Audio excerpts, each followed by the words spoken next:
Welcome to the Cyber Business Podcast, where we feature top founders and entrepreneurs and share their inspiring stories. Now, let's get started with the show.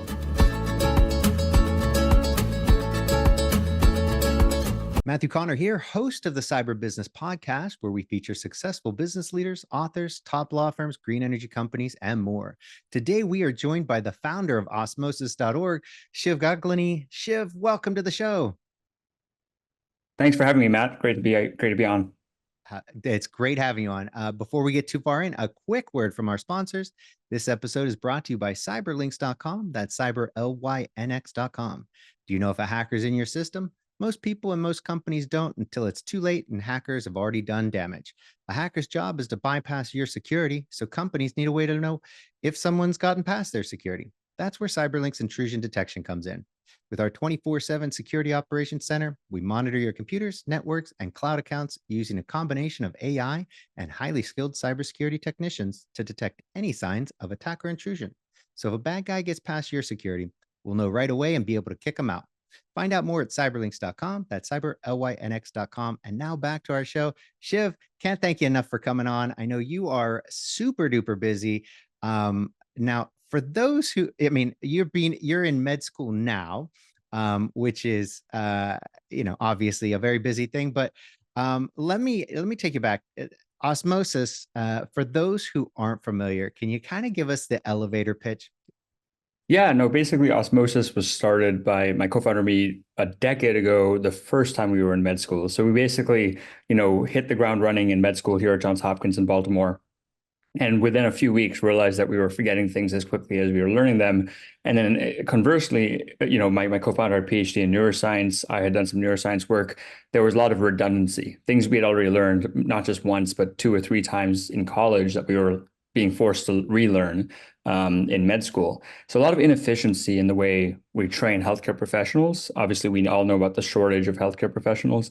And so we wanted to take time off med school to build a platform from the ground up to make learning more fun, more engaging, more efficient, and downstream to make it so that people could graduate medical programs in 3 years instead of 4 years. They could do a lot of it online. And so we've basically built this best-in-class online learning platform with over 2,500 short videos that cover everything from diabetes to how to place an intravenous line, to how to deliver bad news to a patient if you have to. And left med school to build that, grew that for several years. And then the large publisher Elsevier bought us 2 years ago, which freed me up to go back to med school. That's great. Now, can we ask what that buyout looked like? Yeah, basically, the terms weren't disclosed, but it was a very comfortable exit. All of our investors and shareholders and employees did very well with it. So in a very blessed situation. And my co-founder, he dropped out of med school and is sort of retired right now, raising his family. Meanwhile, I wanted this challenge of going back to med school, pursuing my immigrant Indian dream, and also doing a hard thing and coming up with new ideas for patient care, which is ultimately one of the main things I'm excited about. That's awesome. So now being in med school and getting to apply Osmosis, what's the experience been like there? It's been great. I mean, that was one of the main reasons I decided to come back too, is I realized that having taken a decade off to build a company, we built a pretty awesome thing. I mean, and my medical degree depends on it. So I love it because, growing a company with a product was really gratifying over the years, but especially in the later years of building Osmosis, was sort of disconnected from the actual pain point because it had been so many years since I was a student myself. And now that I'm back in the trenches, not only am I benefiting from all the stuff that our awesome teammates have created, as well as the other Elsevier products, a complete anatomy, a great 3D anatomy viewer that I'm actually using right now in my surgery rotation. But also it's given me a lot more ideas for things we can do to improve Osmosis and Elsevier products and just, what the modern learner needs, especially in the age of AI. So it's been kind of a nice full circle moment, a little bit like an undercover boss, where now a lot of my teammates are getting direct messages from me saying, hey, could we do this thing with this content part or this product feature, that kind of stuff. That's fantastic. So let me ask you, let's just rewind a little bit, because I think for a lot of people, first of all, you went to Harvard, then you went back, you got your MBA at Harvard. So it's not like you're obviously a very good student, right? But now kind of it's been so many years, and now once we get to kind of our age, uh, typically people have a harder time learning at the pace we did back when we were, 18, 20, 22. So are you finding it now that you're in med school now as a probably one of the older students in the class, right? How are you finding that? And is this something, not to keep plugging, osmosis, but I think it applies here. I mean, is this something where you're like, yeah, sometimes I kind of brain fart on stuff, but it having does osmosis just make it easier because you're like, oh, that's so much easier to learn it that way? What's that like? Yeah, definitely. I mean, certainly taking time off and coming back as a student is challenging because you sort of know what the quote unquote real world is like, right? Like you've made money, you've been able to have your time freedom and go on vacations. And now it's like literally I have to be in the hospital at 5 a.m. on surgery. And then I leave whenever my intern or resident says it's okay to go. And that could be 3 p.m., that could be 7 p.m. And oftentimes they're younger than me. So a lot of it is checking the ego at the door and respecting. But I mean, that's one of the main reasons I've done it is to sort of, I was getting too comfortable, right? Being CEO of a 100-person company, having like autonomy and power, and now being at the bottom of the totem pole. And I think having that beginner mindset is really critical. I think it's what keeps many of the people I respect most young.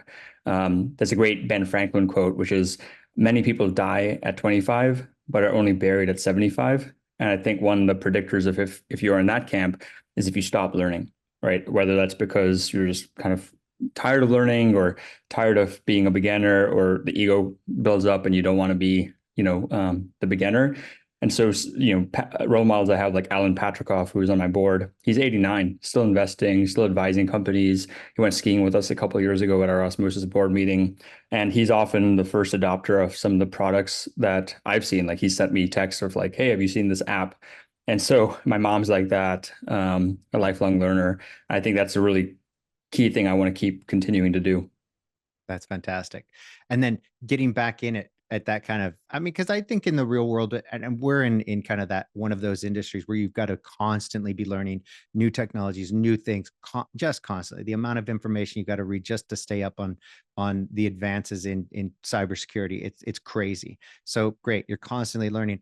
But do you find it that that kind of traditional, if you will, book learning in the academic environment, is that more challenging now, or was it just as easy to get back in? You're like, yeah, once I stretched and got my brain into the swing of things, I was right back to the old pace.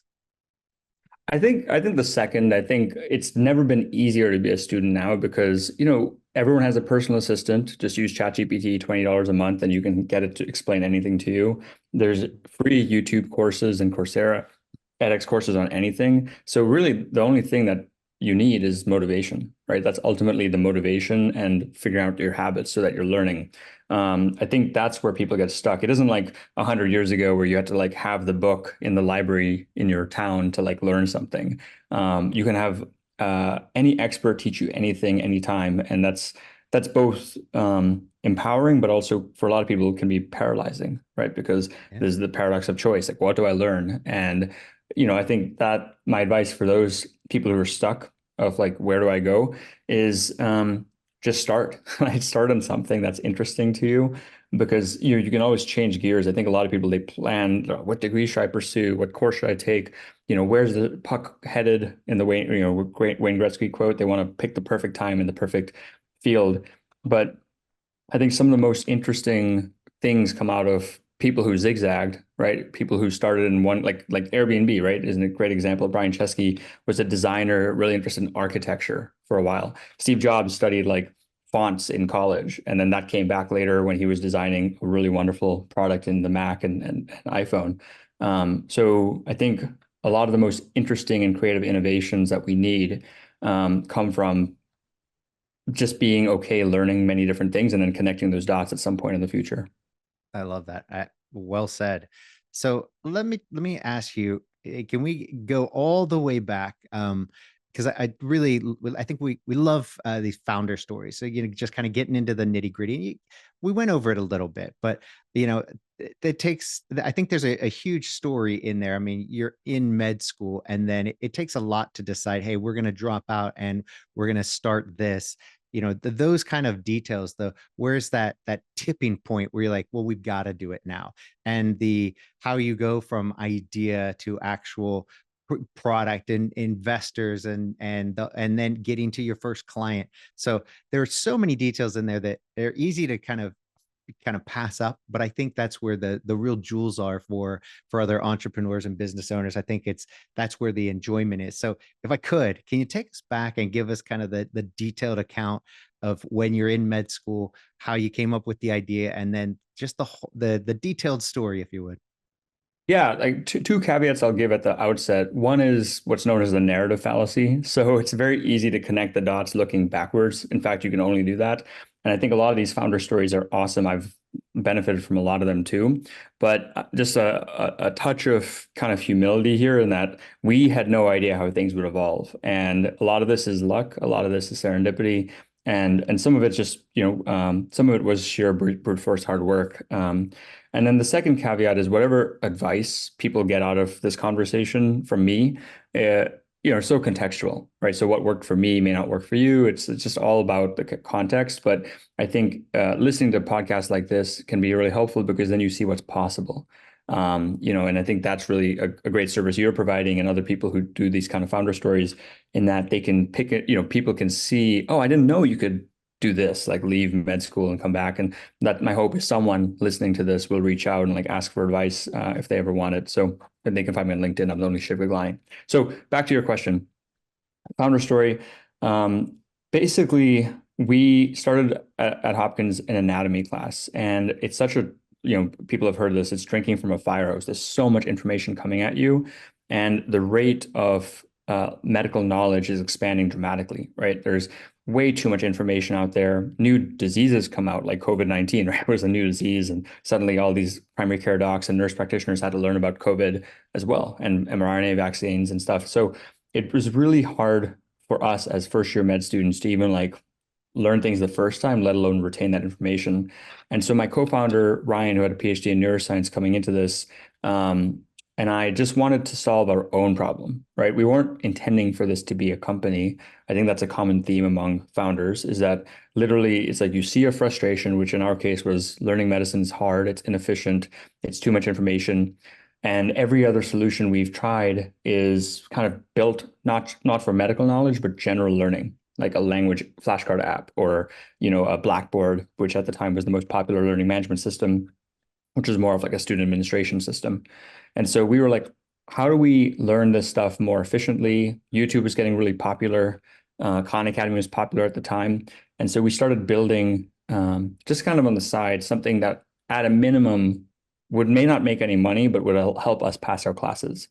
And so we launched it within a semester. It was just like a very embarrassing app. And I'm sure you've heard of Reid Hoffman, the guy who started LinkedIn. He is famous for saying, if your MVP or minimum viable product doesn't embarrass you, you're shipping too slowly. And so we essentially just released this really dumb looking question bank to our classmates at Hopkins. And then within 3 months, 95% were using it, right? And then within another month, we started hearing from students from other schools who were friends with our classmates who said, hey, can we bring this to Tufts? Can we bring this to Northwestern? Kind of like the early Facebook days, but obviously in a much smaller market and learning medicine, not social media. And so we took the first summer. One key lesson I learned is like a lot of people, they create false dichotomies. They say, oh, I have to do this or that. Whereas if you just apply a little bit more creativity, you can find the common denominator between these two options. So for us, the first summer of med school, you've got to do research, scholarly concentration. But we also wanted to work on the company. So we just found a way to like make the working on the company the same as fulfilling our degree requirement, which was let's do educational research, right? Let's build this tool and make a whole like a grant application, publish some papers. And we've published 20 papers since starting Osmosis. And by the way, that's helped us sell into institutions. We have over 250 schools like NYU and Vermont and University of Melbourne that have adopted Osmosis, partially because we're so evidence-based and we've published all these papers. So I think that summer we started doing research about Osmosis and educational scholarship. And then it kept getting more and more popular. And then we hedged our bets. We didn't just drop out of med school. We applied to a tech incubator, which gave us some money, gave us some cover of prestige to then say, okay, let's just take a semester or a year off of med school, defer it, and see if we can have a go with this tech incubator to build Osmosis. And that was really the first 2 years of Osmosis from there. Wow. And so the tech incubator, what was it at 50,000, 100,000? 50,000, 4 months. It was called Dream It Health in Philadelphia. And they took 8% equity, which now, super expensive. Fortunately, they had a good outcome from that. But, I'm glad we did it. My advice for second-time entrepreneurs is they don't need to do that. Like, I wouldn't do it again now because, we already have connections and we've learned some of that 0 to 1 stuff along the way. But for new entrepreneurs, I think it's a great thing. Y Combinator, Dream It, Techstars are all great, really, really helpful incubators. I love it. Well, let me ask you, since you brought it up, what would you do instead? If you did, instead of the incubator, what would you do today? Today, I'm fortunate that, we've raised from a lot of great name brand investors. So just go to them. I'd probably self-fund and bootstrap for myself and then just go to my network. But if I was starting from scratch, not doing an incubator, well, my general advice for entrepreneurs in tech starting now is to get to profitability as quickly as they can. So rather than reading all this information or just, talking to as many people as possible, that all stuff is helpful. But I think there's information overload and you can think that you're making progress towards your company when instead you're just kind of scrolling Twitter and reading Polygram articles, which are all awesome.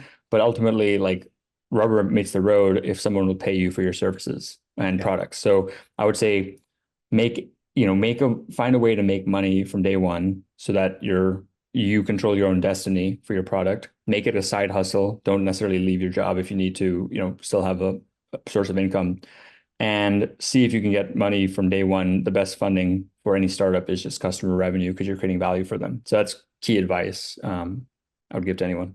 Love it. Now, as a founding, I guess you were CEO at the time when you got your your first round. Was that were you CEO at the time? Yeah, I've always been CEO of Osmosis. Yeah. And did you find that what happened for you did you find it challenging to kind of grow in that role as investors came on and as they were looking for that kind of professional CEO, or how did that work for you? Fortunately, we've benefited a lot from our investors. So the first phase of Osmosis investors was just kind of angels who we didn't need the money. We were making money. We were profitable from early on because we started selling question banks really early on, and a lot of sweat equity. We weren't paying ourselves, and we're med students, so we're used to eating ramen, and so that really helped us initially.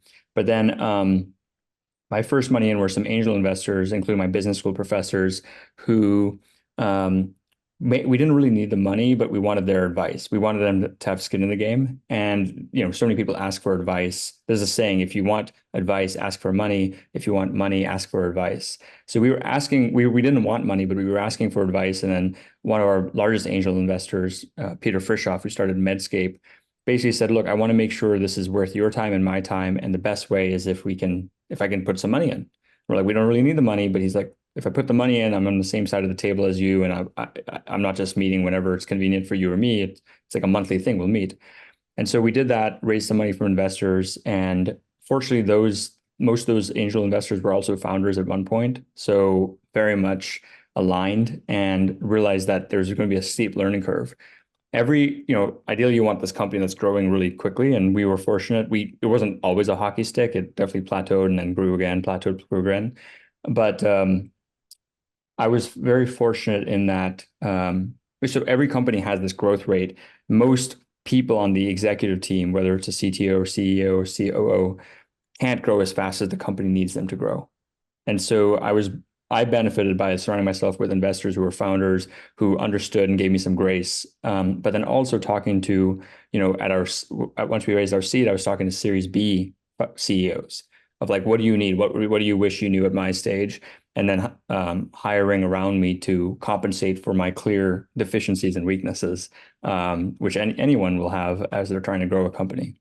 That's great. So really, I mean, coming from med school, that it was that incubator that kind of gave you your first kind of networking opportunity, get you to those advisors that you need to kind of the smart money, if you will, and you just kind of grew from there, right? Just naturally by searching out the advice of more experienced people.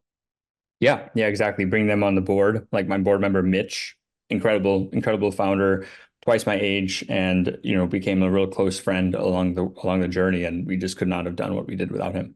That's great. So let me ask you. So there you are. You've kind of you've got your round. You've grown. Great. Now after you've gone and kind of you've sold your company. How's it working now? So you've kind of had an exit, but now you're still with Osmosis. Yet you're in medical school. Obviously, a very talented guy who can juggle a lot. So what's your day-to-day like?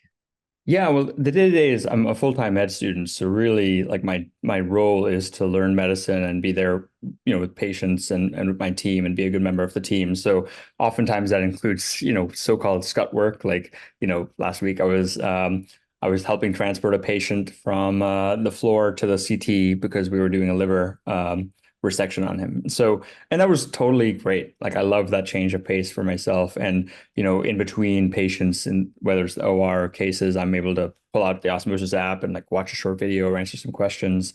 So it's refreshing to be back there.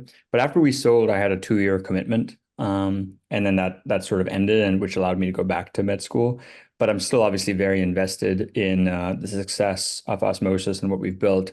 So I'm still advising a lot of folks. I'm still helping lead some initiatives, and finding ways to, as I said, kind of double dip, right? Like, make Osmosis better while being a med student, but also come up with the next ideas within or outside of health education. So if you don't mind kind of sharing your vision of the future here. So you finish med school, you've got all these great ideas. Is this just to kind of do you help boost Osmosis further, or are you working on some other things? I know you like the zigzag approach to things. What's the future hold for you? It's a really good question. I mean, part of why I've come back to Hopkins in particular for med school is I'm really excited about AI, clearly brain-computer interface and psychedelics. And Hopkins has done a lot of pioneering work in the psychedelic space. And ultimately, like my passion lies in the reason I'm so excited about education is that ultimately educating people will help them change their behaviors, right? The reason I didn't pursue a career in surgery as a full-time surgeon is 2 reasons. One was scale versus direct impact. Like it's amazing to take somebody's tumor out and like they live because of it. That's an incredible direct impact. But even if you're working all day, every day for 40 years, you can only see so many patients because you can't scale out your time. Right. But if you build a new device, or in my case, educate tons of people to not to quit smoking or not even start smoking, or you change their behavior, you won't need as much lung cancer surgery in the future. And so whether it's video education, which is what we've done at Osmosis, or psychedelics that help change people's behavior so that they actually quit smoking, or opiates, you can really decrease the burden of disease and improve productivity in the economy. And everything ripples from that. If you don't have health, you don't have anything. And that applies to the individual, but that also applies to society. So I think the short answer to your question is, fortunately, Elsevier, the CEO, has been really supportive of me and my goals, and said there's always a home for me if I want to go back. And certainly that's a great option. But I also want to keep building in healthcare and beyond. And so very likely I'm already advising and investing in some companies and funds. Very likely I'll start something new in the next five years. That's fantastic. So, and a lot of founders do, they find, it's exciting to be able to go from founder who's had a successful exit to then the investor who helps guide, the next generation of investors, if you will, or founders. So is that something that you're, is that going to be one of many things that you do, or is that going to be maybe more of a primary? Right now, like I still love operating. Like I still love, well, I mean, operating like could be used as a surgeon or operating as a founder. both are really awesome, but the second is more natural to me. And I'm 35. I definitely still have hunger to build and grow. So I think I'm more naturally on that second side of operating a company. But I've definitely been advising and investing as well. It's just not as natural yet as the first one. That's fantastic. And how much longer do you have in med school? I have another year and 2 months, basically till my last requirement's done. So hopefully, with all luck, if everything goes well, I'll graduate in May 2025. May 2025. So then I guess we'll look forward to June 2025 of hearing what's next for you. That's exciting. Well, hey, I have really enjoyed this, and I think this has been an excellent show. But before we wrap up, can you tell everybody where they can find out more about you and Osmosis? Yeah, definitely. I'm as I mentioned, I'm the only Shiv Gaglani on LinkedIn, so you can just add me there. I welcome any of that. And then I'm at shiv@osmosis.org is my email, or they can just go to osmosis.org and find our company site there. There you have it. Well, thanks again for coming on, Shiv. Appreciate it. Matt, thanks for having me. Thank you. Thanks for listening to the Cyber Business Podcast. We'll see you again next time, and be sure to click subscribe to get future episodes.